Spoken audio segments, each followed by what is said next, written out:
എന്തൊക്കെയുണ്ട് വിശേഷങ്ങൾ? എല്ലാവർക്കും സുഖം തന്നെയെന്ന് വിശ്വസിക്കുന്നു. ഞങ്ങളിവിടെ സുഖമായിരിക്കുന്നു. അപ്പോൾ ഞാൻ വന്നിരിക്കുന്നത് കഴിഞ്ഞ ദിവസങ്ങളിലും ചെയ്ത പോലെ തന്നെ ഒരു കോംബോ ആയിട്ടാണ്, ഒരു വെജ് കോംബോ. അപ്പോൾ ഇതിൽ 3 ഡിഷസ് ഉണ്ട്. ബീറ്റ്റൂട്ട് റൈത്തയുണ്ട്, അതുപോലെ തന്നെ പരിപ്പും പീച്ചിങ്ങയും കൂടിയുള്ളൊരു ഒഴിച്ചുകറിയും, പിന്നെ നമ്മുടെ സ്വന്തം ക്യാരറ്റും ബീൻസും കൂടിയിട്ടുള്ളൊരു തോരനും. അതിൽ ബീറ്റ്റൂട്ട് റൈത്ത എന്ന് പറയുന്നത് നമ്മുടെ ആലിയ ഭട്ടില്ലേ, ആലിയ ഭട്ട് ഫോളോ ചെയ്യുന്ന റെസിപ്പിയാണ്. പുള്ളിക്കാരി വീഡിയോ ഒക്കെ ചെയ്തിട്ടുണ്ട്. അപ്പോൾ ആ റെസിപ്പി വേണമെന്ന് പറഞ്ഞാൽ ഒരുപാട് പേര് എൻ്റെ അടുത്ത് റിക്വസ്റ്റ് ചെയ്തിട്ടുണ്ടായിരുന്നു കേട്ടോ. അപ്പോൾ നമ്മുടേതായ രീതിയിൽ മാറ്റങ്ങൾ വരുത്തിയിട്ട്, അതായത് നമ്മുടെ തേങ്ങ ചേർക്കാത്ത നമ്മുടെ സ്വന്തം ബീറ്റ്റൂട്ട് പച്ചടി തന്നെയാണ്. അപ്പോൾ നമ്മുടേതായ രീതിയിൽ മാറ്റങ്ങൾ വരുത്തി ഞാൻ ചെയ്തിട്ടുണ്ട്. അപ്പോൾ ഈ 3 ഡിഷസും തയ്യാറാക്കി നോക്കിയതിന് ശേഷം ഫീഡ്ബാക്ക് പറയുക. ഇഷ്ടമായിട്ടുണ്ടെങ്കിൽ വീഡിയോ മാക്സിമം ഷെയർ ചെയ്യുക, നമ്മളെന്ന് സപ്പോർട്ട് ചെയ്യുക. അപ്പോൾ ഒട്ടും താമസിച്ചിട്ട് നോക്കി എങ്ങനെയാണ് രുചികരമായി ഈ കോംബോ തയ്യാറാക്കാം എന്ന് നോക്കിയിട്ട് വരാം കേട്ടോ. അപ്പോൾ നമുക്ക് കോംബോ തയ്യാറാക്കാം. അപ്പോൾ അതിലാദ്യം നമുക്ക് ബീറ്റ്റൂട്ട് സലാഡ് തയ്യാറാക്കാം കേട്ടോ. ബീറ്റ്റൂട്ട് സലാഡ് എന്നൊന്നും വിളിക്കേണ്ട, നമുക്ക് ഇതിന് ബീറ്റ്റൂട്ട് റൈത്ത എന്ന് തന്നെ വിളിക്കാം. നമ്മുടെ സ്വന്തം ബീറ്റ്റൂട്ട് കിച്ചടിയുടെ തേങ്ങ ചേർക്കാത്ത ഒരു വേർഷനാണിത് കേട്ടോ. ആലിയ ഭട്ട് ഫോളോ ചെയ്യുന്ന റെസിപ്പിയാണ്. ഒരുപാട് പേര് എൻ്റെ അടുത്ത് റിക്വസ്റ്റ് ചെയ്തിട്ടുണ്ടായിരുന്നു. അപ്പോൾ നമുക്കിത് എങ്ങനെ തയ്യാറാക്കാമെന്ന് നോക്കാം. അപ്പം അതിനുവേണ്ടി ഞാനിവിടെ ഒരു മീഡിയം സൈസ് ബീറ്റ്റൂട്ട് ഇതേപോലെ കഷ്ണങ്ങളാക്കിയിട്ട് മുറിച്ചതിന് ശേഷം അല്പം വെള്ളവും ഉപ്പും ചേർത്തിട്ട് നന്നായിട്ട് കുക്ക് ചെയ്ത് വെച്ചിട്ടുണ്ട്. 2 വിസിലടിച്ചിട്ട് വെച്ചിട്ടുണ്ടായിരുന്നു മീഡിയം ഫ്ലെയിമിൽ. അപ്പോൾ ഇങ്ങനെ റെഡിയാക്കി വെച്ചിരിക്കുന്ന ബീറ്റ്റൂട്ടിന്റെ പീസസിനെ നമുക്കൊന്ന് ഗ്രേറ്റ് ചെയ്തെടുക്കണം കേട്ടോ. ബീറ്റ്റൂട്ടിന്റെ പീസസ് ഗ്രേറ്റർ വെച്ചിട്ട് നമുക്ക് ഗ്രേറ്റ് ചെയ്തെടുക്കാം. മൊത്തത്തിൽ ഒരു ബീറ്റ്റൂട്ട് ഇതേപോലെ തന്നെ ഞാൻ ഗ്രേറ്റ് ചെയ്തെടുക്കാണ് കേട്ടോ. ഇതുപോലെ ഗ്രേറ്റ് ചെയ്ത് വെച്ചിട്ടുണ്ട്. പിന്നെ നമുക്ക് വേണ്ടത്, ഇപ്പൊ ഡയറ്റ് ചെയ്യുന്നവരാണെന്നുണ്ടെങ്കിൽ ഇതിലോട്ട് ലോ ഫാറ്റ് തൈര് ഉപയോഗിച്ചാൽ മതി. ഇപ്പൊ ഇവിടെ ഞാൻ അൽറവാബിയുടെ തൈരാണ് ഉപയോഗിക്കുന്നത്. റെഡ് കളറിൽ ഇങ്ങനെ കാണും. അതിന്റെ അർത്ഥം ലോ ഫാറ്റ് നമ്മൾ എഴുതിയിട്ടുണ്ട്.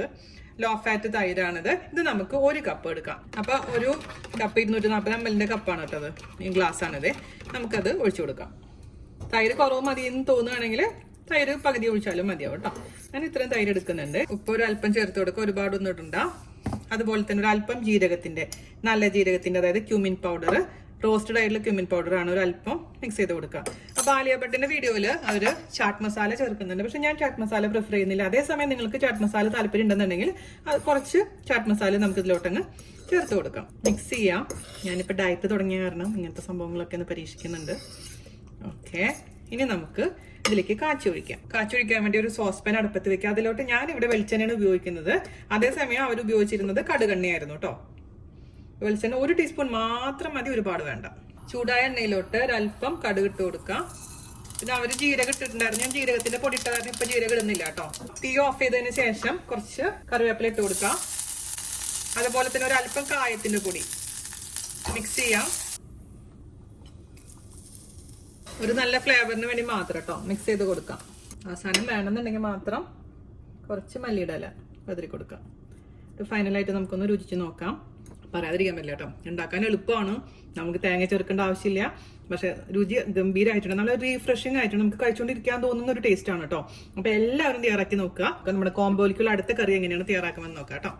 പിന്നെ ഈ ബാക്കിയുള്ള വെള്ളം ഞാൻ എന്താ ചെയ്യാന്ന് വെച്ച് കഴിഞ്ഞാൽ വെറുതെ കുടിക്കുകയാണ് ചെയ്യുന്നത് കേട്ടോ. വെള്ളം ഒഴിച്ച് ഡൈല്യൂട്ട് ചെയ്തതിന് ശേഷം അതിന് ഉപ്പുരസം ഇതിലുണ്ട്, ഞാൻ ചുമ്മാ കുടിക്കും. ഇതേപോലെ തന്നെ ക്യാരറ്റിന്റെ എന്തെങ്കിലുമൊക്കെ വെള്ളം ഇതേപോലെ ബാക്കി വരികയാണെങ്കിൽ ഞാൻ കുടിക്കുകയാണ് ചെയ്യുക, കളയാറില്ല കേട്ടോ.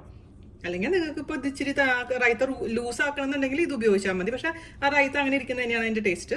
അപ്പൊ ഇത് കളയണ്ട. ഇനി ഞാനിവിടെ തയ്യാറാക്കാൻ പോകുന്നത് പീച്ചിങ്ങ പരിപ്പ് കറിയാണ്.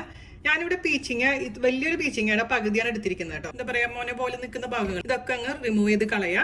ഒരുപാട് മൂത്തതാണെങ്കിൽ ഈ പച്ചഭാഗം റിമൂവ് ചെയ്ത് കളയണം കേട്ടോ. അതിനുശേഷം ഉള്ളിൽ നിന്ന് കട്ട് ചെയ്തിട്ട് ഞാൻ കാണിച്ചു തരാം. ഈ ഒരു സൈസിൽ അരിഞ്ഞു വെച്ചിരിക്കുന്ന പീച്ചിങ്ങയാണിത്. നമുക്കതങ്ങ് ഇട്ട് കൊടുക്കാം. 1/2 കപ്പ് ഉണ്ടാവേ, അതായത് ഒരു വലിയ പീച്ചിങ്ങയുടെ പകുതി ഭാഗം.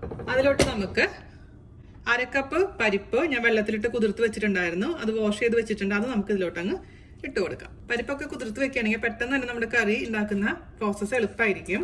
ഏത് പരിപ്പ് വെച്ചിട്ടും ഈ കറി തയ്യാറാക്കാം കേട്ടോ. നമുക്ക് ഇതിലോട്ട് 1/4 ടീസ്പൂൺ എരിവുള്ള മുളക് പൊടി ചേർത്ത് കൊടുക്കാം. അതേസമയം കാശ്മീരി മുളക് പൊടി ആണെങ്കിൽ 1/2 ടീസ്പൂൺ വരെ ആകാം കേട്ടോ.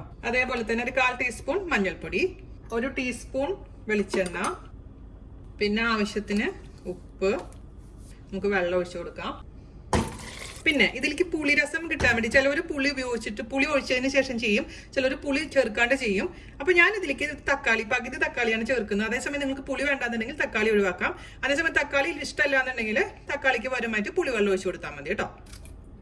ഓക്കെ, ഇനി നമുക്കിത് മീഡിയം ഫ്ലെയിമിൽ ഒരു വിസിൽ കേട്ടോ. ഇത് കുക്കാവുന്ന സമയം കൊണ്ട് നമുക്ക് ഇതിലേക്ക് വേണ്ടിയിട്ടുള്ള തേങ്ങ അരയ്ക്കാം. ഞാനിവിടെ 4 ടേബിൾ സ്പൂൺ തേങ്ങയാണ് അരയ്ക്കാൻ പോകുന്നത്. അപ്പൊ ഒരു മിക്സിയുടെ ചെറിയ ജാറിലോട്ട് 4 ടേബിൾ സ്പൂൺ തേങ്ങ ചേർക്കാം. അതുപോലെ തന്നെ നിങ്ങൾക്ക് താല്പര്യം ഉണ്ടെന്നുണ്ടെങ്കിൽ അതിലേക്ക് നമുക്ക് അല്പം ജീരകം ചേർത്ത് കൊടുക്കാം. ജീരകം ചേർക്കാതെ ഉണ്ടാക്കാം, ജീരകം ചേർത്തിട്ടുണ്ടാക്കാം. പിന്നെ വേറൊരു കാര്യം പറയാൻ വിട്ടുപോയി, നമ്മുടെ പരിപ്പായതുകൊണ്ട് ചിലർക്ക് ഗ്യാസിന്റെ ഇഷ്യൂ ഉണ്ടാവും. അങ്ങനെയാണെന്നുണ്ടെങ്കിൽ ഇതിലേക്ക് 2 വെളുത്തുള്ളി അരിഞ്ഞിട്ട് കൊടുക്കാം, മറക്കരുത് കേട്ടോ. പക്ഷെ ഞാനിവിടെ വെളുത്തുള്ളി ഒന്നും ചേർക്കുന്നില്ല.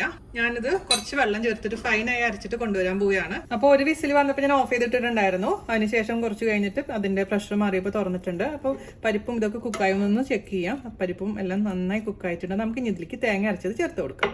എന്നിട്ട് ഈ കൂട്ട് നന്നായിട്ടൊന്ന് തിളപ്പിച്ചെടുക്കാം. ആ തേങ്ങയുടെ ഒക്കെ ഒരു പച്ചരുചിയൊക്കെ ഒന്ന് പൊക്കോട്ടെ. അതിനുശേഷം നമുക്ക് ഇതിലേക്ക് കാച്ചി ഒഴിക്കാം.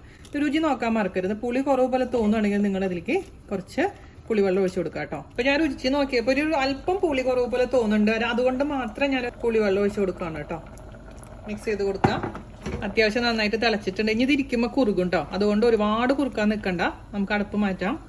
അപ്പോൾ തളപ്പിലോട്ട് വെക്കാം. എന്നിട്ട് നമുക്ക് കാച്ചാൻ വേണ്ടിയിട്ട് സോസ് പാൻ അടുപ്പത്ത് വെക്കുക. അതിലോട്ട് കുറച്ച് വെളിച്ചെണ്ണ, നിങ്ങൾക്ക് ഇഷ്ടമുള്ള ഏത് ഓയിലാണ് ആ ഓയിൽ ഒഴിച്ച് കൊടുക്കുക കേട്ടോ.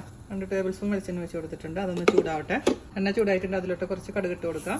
കടുക് പൊട്ടുന്ന സമയത്ത് 2 പച്ചമുളക് മുറിച്ചിട്ട് കൊടുക്കാം. ഞാനൊരു പച്ചമുളക് കൂടെ കീറിയിട്ട് കൊടുക്കുന്നുണ്ട്. തീ ഓഫ് ചെയ്യാം. അവസാനമായിട്ട് കുറച്ച് കറിവേപ്പില ഇട്ട് കൊടുക്കാം. നമ്മുടെ കറിയിലോട്ട് ഒഴിച്ച് കൊടുക്കാം. മിക്സ് ചെയ്ത് കൊടുക്കാം. കുറച്ച് കറി ഇതിലേക്ക് ഒഴിച്ചിട്ട് ഇത് പെട്ടെന്ന് ചെയ്യാൻ പറ്റുന്ന കറികളിൽ ഒന്നാണ്. അപ്പൊ ഇതിൽ നിങ്ങൾക്ക് തേങ്ങ ചേർക്കണ്ടെന്നുണ്ടെങ്കിൽ തേങ്ങ ഒഴിവാക്കിയിട്ട് ബാക്കി സെയിം പ്രൊസീജിയർ ചെയ്താൽ മതി കേട്ടോ. ഇത് ചൂടാറുമ്പോൾ കുറച്ചും കൂടെ തിക്കായിട്ട് മാറും. അത് ഞാൻ കാണിച്ചു തരാം കേട്ടോ. ചൂടാറി കഴിഞ്ഞതിന് ശേഷം ഇനി നമുക്ക് റെഡിയാക്കേണ്ടത് ഒരു പൊരിയലാണ്. അതായത് ഞാനിവിടെ ക്യാരറ്റും ബീൻസും കുക്ക് ചെയ്ത് വെച്ചിട്ടുണ്ട്. ഞാനിപ്പോൾ അവനിൽ വെച്ചിട്ട് തന്നെ മൈക്രോവേവ് ഓവനിൽ വെച്ചിട്ട് തന്നെയാണ് കുക്ക് ചെയ്തിരിക്കുന്നത്. അതേസമയം നിങ്ങളുടെ അടുത്ത് ഓവൻ ഇല്ലാന്നുണ്ടെങ്കിൽ ഇതെല്ലാം കൂടി അരിഞ്ഞതിന് ശേഷം നമ്മുടെ കുക്കറിൽ ഇട്ട് കൊടുക്കുക. ഒരു അല്പം വെള്ളവും ഉപ്പും കൂടെ ചേർത്ത് ഒറ്റ വിസിലടിക്കുക. ഒരു വിസിലടിക്കണമെന്നും കൂടി ഇല്ല. ഒരു ആവി വരുന്ന സമയത്ത് ഓഫ് ചെയ്തിടുക. അതിനുശേഷം തുറന്ന് നോക്കുമ്പോൾ നന്നായി കുക്കായിട്ടുണ്ടാവും. ഓക്കെ, അപ്പൊ ഇങ്ങനെ റെഡിയാക്കി വെച്ചിരിക്കുന്ന ബീൻസും ക്യാരറ്റും നമുക്ക് തോരനാക്കാം കേട്ടോ. അതിന് വേണ്ടിയിട്ട് ഒരു കടായി അടുപ്പത്ത് വെക്കുക. അതിലോട്ട് നമുക്ക് വെളിച്ചെണ്ണ ഒഴിച്ച് കൊടുക്കാം. 1 ടേബിൾ സ്പൂൺ ഒഴിച്ച് കൊടുത്തിട്ടുണ്ട്. അതിലോട്ട് നമുക്കൊരു 10 ചെറിയുള്ളി അരിഞ്ഞത് ചേർത്ത് കൊടുക്കാം. ചെറിയുള്ളി നിങ്ങളുടെ അടുത്ത് ഇല്ലാന്നുണ്ടെങ്കിൽ ഒരു പകുതി സവാള നൈസാക്കി അരിഞ്ഞ് ചേർത്ത് കൊടുത്താലും മതിയാകും. ഇതിലെ ഉപ്പിട്ട് വേവിച്ചിട്ടുള്ള പച്ചക്കറിയാണ്. അതുകൊണ്ട് ഞാനിപ്പോൾ തൽക്കാലം ഉപ്പിടുന്നില്ല. അത് നോക്കിയിട്ട് ആവശ്യമെങ്കിൽ മാത്രം ചേർത്ത് കൊടുക്കാം. അതിലോട്ട് 2 പച്ചമുളക് നടുവേ കീറിയത് ഇട്ട് കൊടുക്കുകയാണ്. അതേപോലെ തന്നെ കുറച്ച് കറിവേപ്പിലൊക്കെ ഞാൻ നൈസാക്കി അരിഞ്ഞിട്ടുണ്ട്. ഇതും കൂടെ ചേർത്തതിന് ശേഷം ഈ ചെറിയുള്ളി ഒന്ന് ബ്രൗൺ ഷെയ്ഡ് ആവുന്ന വരെ നമുക്കൊന്ന് വഴറ്റിയെടുക്കാം. ചെറുതായിട്ട് ബ്രൗൺ കളർ ആയിട്ടുണ്ട്. അതിലോട്ട് നമുക്ക് 1 ടീസ്പൂൺ ചതച്ച മുളക് ചേർത്ത് കൊടുക്കാം. നിങ്ങളുടെ അടുത്ത് ചതച്ച മുളക് ഇല്ലാന്നുണ്ടെങ്കിൽ അതിന് പകരമായിട്ട് ഒരു അല്പം മുളക് കൂടി ചേർത്ത് കൊടുത്താലും മതിയാവും കേട്ടോ. അപ്പോൾ ഈ മുളകും കൂടെ ചേർത്തിട്ട് നമുക്ക് ഇതിന്റെ പച്ചമണം മാറുന്ന വരെ വഴറ്റിയെടുക്കാം. ചെറിയ രീതിയിൽ ഞാൻ 2-3 മിനിറ്റ് വഴറ്റിയിട്ടുണ്ടായിരുന്നു. ഇനി നമുക്ക് ഇതിലോട്ട് 3 ടേബിൾ സ്പൂൺ തേങ്ങ ചെറിയത് ചേർത്ത് കൊടുക്കാം. അതിനുശേഷം തേങ്ങയുടെ പച്ചമണം മാറുന്ന വരെ വഴറ്റിയെടുക്കാം കേട്ടോ. തേങ്ങ മൂത്തിട്ടുണ്ട്. ഇനി ഇതിലോട്ട് നമുക്ക് റെഡിയാക്കി വെച്ചിരിക്കുന്ന കുക്ക് ചെയ്ത് വെച്ചിരിക്കുന്ന പച്ചക്കറികൾ ചേർത്ത് കൊടുക്കാം. ഞാനിത് മൈക്രോവേവ് ഓവനിൽ 10 മിനിറ്റ് ആണ് കേട്ടോ. ഈ ക്യാരറ്റും ബീൻസും കുക്ക് ചെയ്യാൻ എനിക്ക് എടുത്ത സമയം. ഒരല്പം മാത്രം വെള്ളം, അല്പം ഉപ്പ് ചേർത്ത് കൊടുത്തിട്ടുണ്ടായിരുന്നു. മിക്സ് ചെയ്യാം. നന്നായി ഉലർത്തിയെടുക്കാം. ഇത് വെറുതെ ഇങ്ങനെ 11 മണിക്കൊക്കെ കഴിക്കാൻ നല്ലതാണ്. ചോറിൻ്റെ കൂടെ എല്ലാതെയും സ്നാക്കായിട്ട് നമുക്ക് കഴിക്കാം. ഞാൻ അങ്ങനെ ചെയ്യാറുള്ളത്. 11 മണിക്കൊക്കെ കഴിക്കാറുണ്ട്. ഇതുപോലെ 4 മണിക്കൊക്കെ വിശക്കുമ്പോൾ ഒരു കുഞ്ഞ് ഡവർ എടുക്കുക, അതിലേക്ക് തോരൻ എടുക്കുക, കഴിക്കുക. ഇത്രയുള്ള പരിപാടി. ഫൈനലായിട്ടൊന്ന് രുചി നോക്കുക. സൂപ്പർ പെർഫെക്റ്റ് ആയിട്ട് കേട്ടോ. ഞാൻ ഓഫ് ചെയ്യാണേ. അപ്പം നമ്മുടെ 3 ഡിഷസും റെഡി ആയിട്ടുണ്ട്. ചോറും ഇതും കൂടെ നമുക്കൊരു പ്ലേറ്റിൽ സെർവ് ചെയ്യാം. പരിപ്പോര തണുത്തപ്പം കണ്ടോ ഇത്ര കട്ടിയായിട്ട് മാറിയിട്ടാണ്. അതുകൊണ്ടാണ് ഞാനത് ലൂസായിട്ട് വെക്കാൻ പറയുന്നത് കേട്ടോ. അഥവാ ഇതുപോലെ കട്ടിയായിട്ടില്ലെങ്കിൽ നിങ്ങൾക്ക് പറ്റിച്ചെടുത്താലും മതി കേട്ടോ. ഇവിടെ അവിക്ക് ഉള്ള ഈസി ചില്ലി ചിക്കൻ റാപ്പിനുള്ള ചില്ലി ചിക്കൻ റെഡി ആയിക്കൊണ്ടിരിക്കുന്ന വീഡിയോ ഇട്ടിട്ടുണ്ട് കേട്ടോ. അതുപോലെ തന്നെ ഇത് നന്ദുവിൻ്റെ മീൻ പൊരിച്ചത്. അപ്പോൾ നമുക്ക് താലി സെറ്റ് ചെയ്യാം കേട്ടോ. അതായത് കോംബോ നമുക്കൊരു പ്ലേറ്റിലോട്ട് മാറ്റാം. അപ്പോൾ കുട്ടികളെ ഇതേ നമ്മുടെ ലഞ്ച് കോംബോ റെഡി ആയിട്ടുണ്ട്. ചോറ്, പിന്നെ അതുപോലെ തന്നെ ലോ ഫാറ്റ് ആയിട്ടുള്ള തൈര്, പിന്നെ ഒരു പാതി മുട്ട പുഴുങ്ങിയത്. അത് പക്ഷേ ഞാൻ വെറുതെ വെച്ചു എന്ന് മാത്രം, എൻ്റെ അടുത്തുള്ളത് കൊണ്ട് എടുത്ത് വെച്ചു എന്ന് മാത്രം. അല്ലെങ്കിൽ ഓംലേറ്റ് ആണെങ്കിലും കുഴപ്പമില്ല. പക്ഷെ വെജിറ്റേറിയൻസ് ആണെങ്കിൽ മുട്ട ഒഴിവാക്കുക കേട്ടോ. പിന്നെ നമ്മുടെ സ്വന്തം അലിയപ്പത്തിൻ്റെ ബീറ്റ്റൂട്ട് റൈത്ത, പിന്നെ തോരൻ, ഒഴിച്ചുകറി. അപ്പോൾ നമുക്ക് സാലഡായിട്ട് ഞാൻ കുക്കുംബറാണ് ഇവിടെ എടുത്തിരിക്കുന്നത്. 4-5 പീസ് ഉണ്ട്. അതുപോലെ തന്നെ ഒരു പച്ചമുളക് ഒരു വേണമെന്നുണ്ടെങ്കിൽ ചെറിയ കഷ്ണം ചെറുനാരങ്ങ, പിന്നെ ഒരു അല്പം അച്ചാറ്. ഇതൊക്കെയാണ് ഇന്നത്തെ ഈസി ലഞ്ച് കോംബോ. അപ്പോൾ എല്ലാവരും തയ്യാറാക്കി നോക്കുക. അതിനുശേഷം അഭിപ്രായം പറയാൻ മറക്കരുത്. അപ്പോൾ അടുത്ത അടിപൊളിയായിട്ടുള്ള റെസിപ്പി ആയിട്ട് വരുന്നവരെ നന്ദി, നമസ്കാരം. താങ്ക്